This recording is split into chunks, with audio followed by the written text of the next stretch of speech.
पुरोधाओं को नमन करते हुए आज इस सभागार में मंचासीन भिक्षु संघ को सादर वंदनामी करते हुए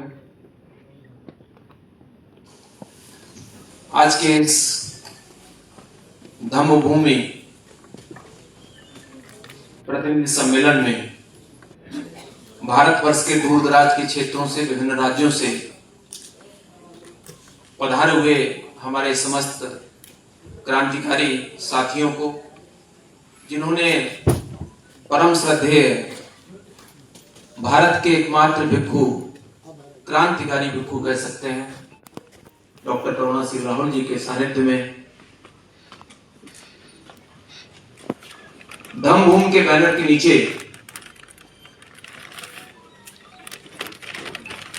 लगातार पिछले कई वर्षों से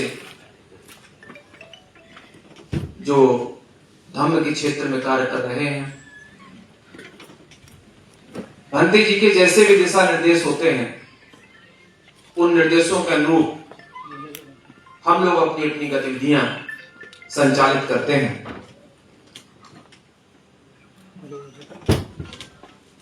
धम्मभूमि के अगर कार्यक्रमों पर जाएं तो हम देखेंगे कि भंते जी के नेतृत्व में जितने भी कार्यक्रम आज तक हुए, चाहे वह स्टेनलेस स्टील पर बुद्धाइज धम्मा का प्रकाशन हुआ हो, बाबा साहब की 125वीं वर्षगांठ पर महान वह कार्यक्रम संपादित किया गया हो आगरा में, भिक्षु भिक्षुणियों को चीवर देकर एक अभूतपूर्व भारतवर्ष के इतिहास में कार्य करने का कार्य किया गया हो, चाहे गुजरात हो, चाहे राजस्थान हो, चाहे उड़ीसा हो, चाहे पश्चिमी बंगाल हो, बिहार हो, भारतवर्ष के अनेकों राज्यों में समय समय पर धम्मभूमि के तत्वाधान में परम श्रद्धेय भंते जी द्वारा जो भी कार्यक्रम किए गए हैं वह ऐतिहासिक कार्यक्रम रहे हैं। उन्होंने एक अमिट छाप छोड़ी है। वो छाप ऐसी रही है जिसके माध्यम से हम कह सकते हैं कि आज बाबा साहब की वह परिसंकल्पना कि भारत बौद्ध में कैसे होगा, वह चरितार्थ होती हुई नजर आ रही है।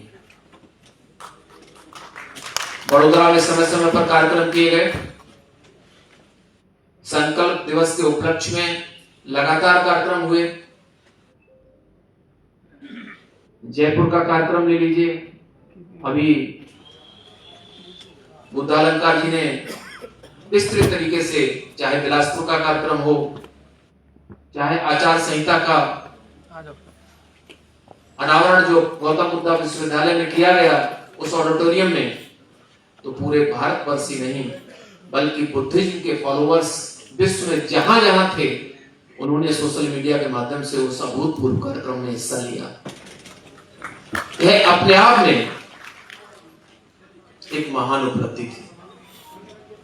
हम सभी को पता है कि सिद्धार्थ जब बुद्ध बने और बुद्ध बनने के बाद उन्होंने सबसे पहले परिस्थिति जनवश, चाहे तो थे वह कि अपने गुरु अल्लाह कलाम जी को पहला अपना जो मुझे बुद्धिज्म प्राप्त हुआ है उसके बारे में अनुभूति प्राप्त कराएं, प्रदान कराएं, लेकिन उनका चूंकि परिनिर्वाण हो गया, दूसरे गुरु उद्धव राम पुत्र जी का परिनिर्वाण हुआ, तो उन्होंने अपने उन 5 साल